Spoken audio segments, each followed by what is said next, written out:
just happened from 1 Thessalonians chapter 3, verse 12 to 13, which says, "And the Lord make you to increase and abound in love one toward another and toward all men, even as we do toward you, to the end he may establish your hearts unblameable in holiness before God, even our Father, at the coming of our Lord Jesus Christ with all his saints." I would like to share a few great things that just happened this past year in my school life that made me to increase and abound. I'm a fourth grader at Meadowview Elementary in Country Club Hills. My mom and dad transferred me to this school. It was an adjustment for my siblings and me. In the first week of school, I got switched from one classroom to another. I believe that was for the better. The day before I got switched, the teacher told a scary story. What disturbed me the most was that she said it was all true. I couldn't sleep that night. As a solution, my parents discussed it with the principal and requested that I be transferred to the neighboring classroom. I love my class now, and I'm successful in it.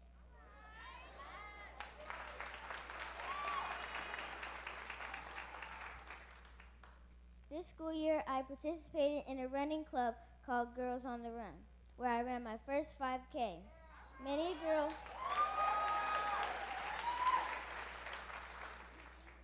girls sent in forms to be in it, but few were chosen. I was one of them. The coaches said I had a lot of self-control.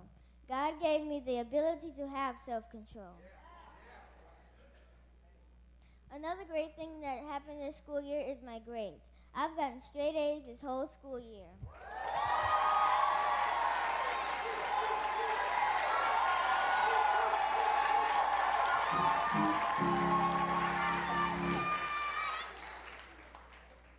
God gave me the knowledge to complete my assignments with correct answers.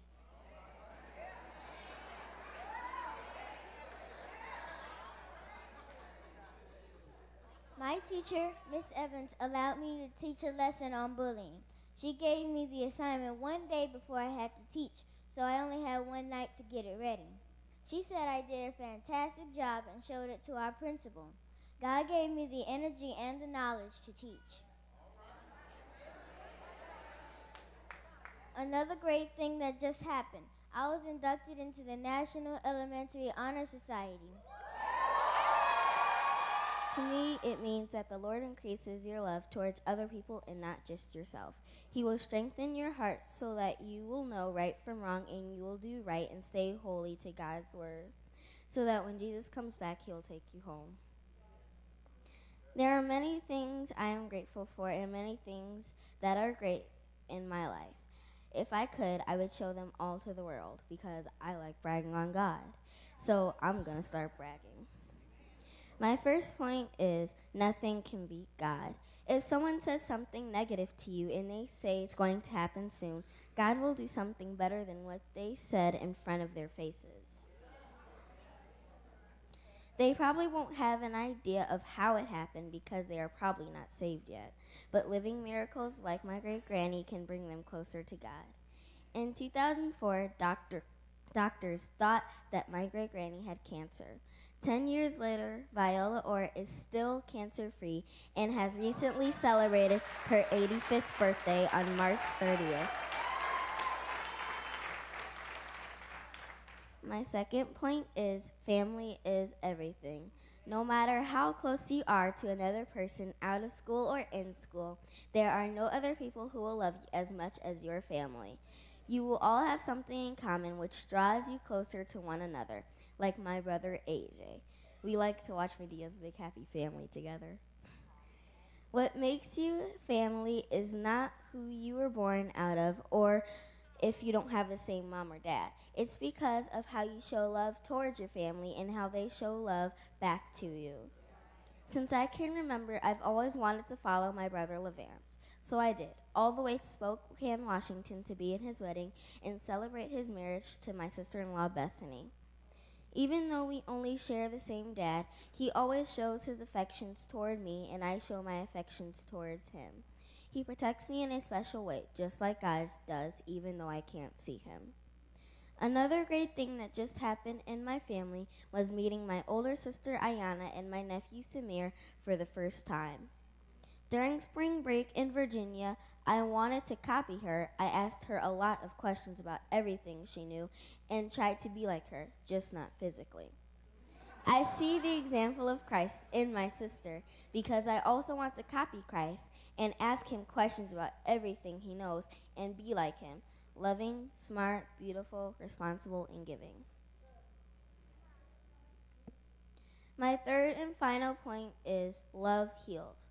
Sometimes you must sacrifice something for someone else, even when you are hurting. But the pain won't last because we have the greatest gift of all, and that is love. I stand before you this morning with my military Class A uniform on, and the reason I'm wearing this uniform is to show my accomplishments throughout my freshman, junior, sophomore, and senior year. I got that mixed up, but to show my accomplishments through my 4 years of high school, and to speak with you about great things just happening, because if if I didn't do the things that I did in high school, I wouldn't be standing here with all these accomplishments on my jacket. So, yeah. But I'm here to talk to you about, great things that happened in my social life. Coming into senior year, it was like, oh, this is a new year of high school, just got to get through this and, prepare for college. But in the midst of that, I didn't know how to prepare to college, and I didn't know what I was going to go through these next 7 months of high school. And doing that, I was, kind of frightened because college is coming up. I didn't know how I was going to pay for it, and I didn't know, like, what to expect at the end of my senior year and going into my freshman year of college. So it was kind of difficult for me. So, I'm going through my senior year like, oh, God, what am I going to do? I have no money. My mother, she's trying her hardest to take care of 4 children by herself. And it's like, it's difficult for me. But in the end, people kept coming to me. They was like, well, this is how you pay for college. This is, you talk to financial aid and stuff like that. They went through the whole 9 yards of, preparing me to pay for college, room and board, all these things. So, it was like, okay, now I'm, relaxing a little bit because I have an understanding of what I'm going to do as I, graduate from senior year and go into college. Basically, preparing for college is a big thing. Those of you all that went, it's hard. So yeah, I'm going through senior year, and it's like, man, like, what am I gonna do? And doing this program, CPFTA, they're telling me, yeah, you'll get a scholarship at the end of the year. To attend a city college, but at the same time, it was like, I don't want to attend a city college. I want to, go out, expand my horizon, travel. So it was like, city colleges, nah. So what happened was, in the midst of, applying to colleges and whatnot, my mind was set on Central State University. And, I'm like, yeah, I want to go to Central State. I want to do this. I want to do that. But I wasn't putting forth that effort to, apply myself into going into Central State. So, I'm saying these things, but I'm not doing it.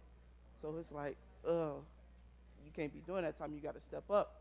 A lot of people kept telling me that. So my mom even put a foot in my back, but but in the midst of applying to Central State, I also applied to NIU and Robert Morris. And a week before I got my acceptance letter to Central State, I went to open house in NIU, and I'm like, Ma, I don't want to be here. This is not where I want to go. This is why are we here? I want to go to Central State. And she was like, well, just come with me. Just see what you see if you can learn anything new about applying to colleges or what you're going to learn in college. I'm like, oh, Ma, okay, whatever. So I go into NIU, and I'm just walking around lazy, like, no, I don't want to do this. So I end up walking into an RO instructor, and he was telling me, he was like, well, I understand you want to go to Central State, but even you're not putting forth that effort, and at the same time, the things that you can do in college with ROTC, he was telling me all these different things about ROTC, and what's going to happen if, I join into it. They'll pay for my college, all this, that, and the other. And I'm like, oh, that's what's up. So in the end, I end up leaving out of NIU, with much more knowledge than what I already had. So that was good. So once I left NIU, I got to my grandmother's house, and just so happened I had my acceptance letter to Central State. So, I was happy right there. I'm jumping all around the house and whatnot.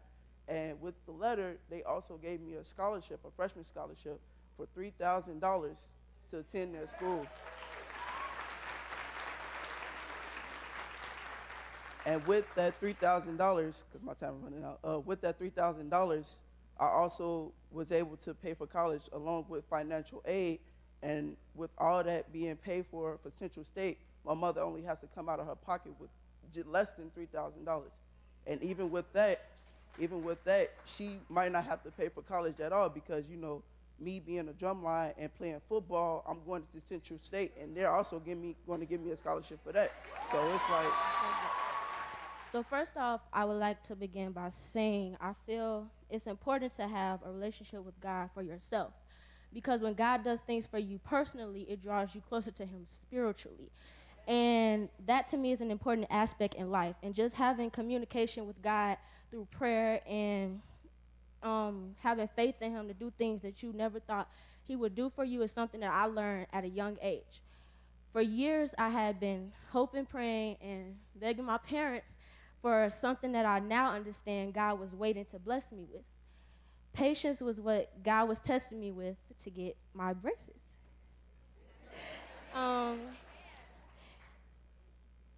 By me always being fluent in the arts at a young age, singing, dancing, acting, that was something that always troubled me because I knew sooner or later I was going to have to get my braces or get my teeth fixed because I knew I was destined for greatness.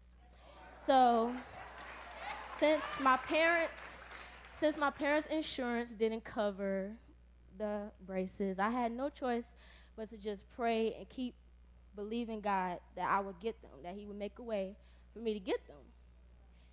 So in church, I know you all are familiar when Bishop always says, if you can't shout over what you see. And so that was always in my head. Getting my braces was always in my head, like, God, I really need this. Like some kids take it for granted that their parents are able to pay for their braces and pay for things that they don't necessarily want, but they need. And I don't take that for granted because that's something that I not only needed, but I wanted because I know that I needed them. So one day after church, me and my family were on our way home, and my mom says, so Chloe, what's the theme for this year? And I was like, the year where great things just happen. So she says, well, God placed it on somebody's heart to bless you to get your braces because you have a great future and they don't want you to miss out on what it is. And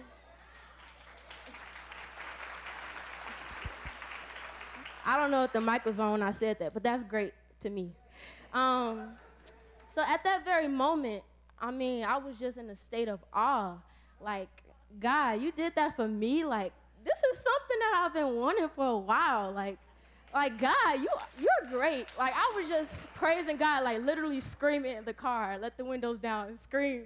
I was just so happy because my heart was jumping with joy. And because we didn't know who it was, I said, it must have been somebody who knows my character and knows that I'm also destined for greatness because who's just going to take money out of their pocket and pay for you? Braces are thousands of dollars. And I thank God for my church family because it was someone who was very close to me in church that I minister with on the praise dance ministry. And I thank God for her for listening to God to do that because she didn't have to do that. I didn't ask her to do it. It was like a surprise. Like God blew my mind because it came out of nowhere. Just when you're about to lose faith and you think that you're not going to get what you've been praying and hoping God for you to bless you with, he gives it to you right then and there. And I just thank God for that because he's good. God is great. Like, I don't know if y'all listen when the praise team is singing, when they sing these songs over and over again, like, he's a great God. I just get happy because he's good and he doesn't have to do the things that he does for me. Just waking me up in the morning. He doesn't have to do that, keeping me safe, letting me be on the National Honor Society, top 10 out of 314 kids. He doesn't have to do that, but I thank God for what he's doing in my life. And Bishop said something so key with the scripture, 1 Thessalonians 3 and 12 through 13. And he said, a couple of weeks ago in his sermon, he said, before you know it, God is going to cover you with blessings and opportunities and make you increase and abound with no sweat. And I see slowly that's what God is doing for me. I can't take credit for My first spiritual change was not first seen as a blessing even, but rather a curse. First things first, I'll tell you as best I may recall. My grandfather, Professor Ernest Allen Sr., had been renowned throughout the world, yet especially Chicago. Yet I, myself, had only been alive long enough to witness his sickness, a sickness that I at the time viewed as minor until I saw its later effects. Grandfather was a strong man, always a strong man, resembled through my father. So I never come close to catching signs of how fatal the sickness was or how bad it was. Grandfather had diabetes, yet the type I know not of. I witnessed 2 transformations occur to him that showed me that a change was approaching, whether good or bad. I mean, even at the age of 6 or 7, I felt the change, the shift, the movement of life. I went on to see grandfather first lose his leg, then his life. Now, you may be thinking, wow, he lost his grandfather, but how does this turn for the better? Well, in actuality, my grandfather's death only served as the pebble to the ripple effect of my life and another's, my father.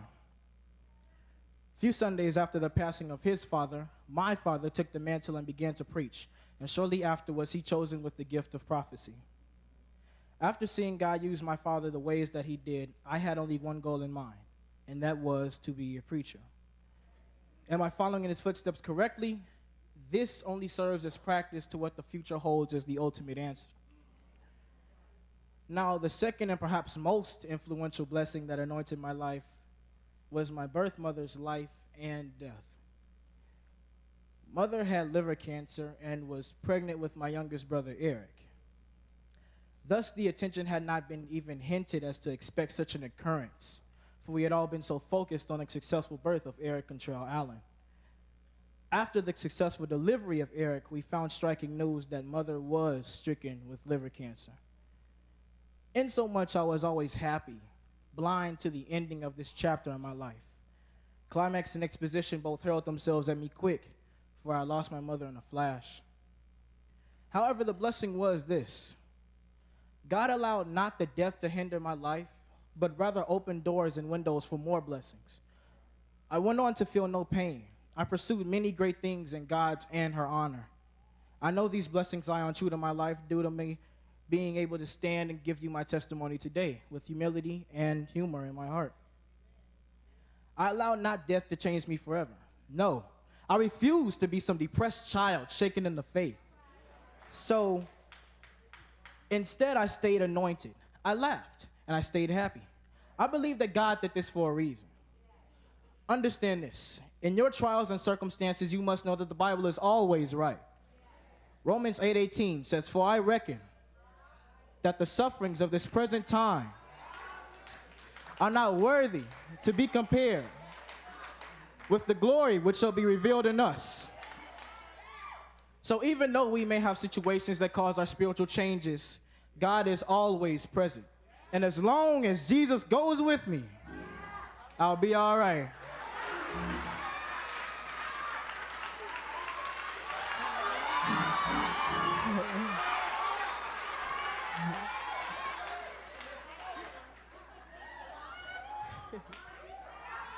My spiritual changes resulted in God blessing me with another mother.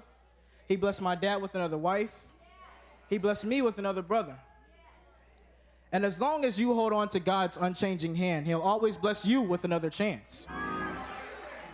As I take my seat, let me encourage you by not saying, "Be not weary in well-doing.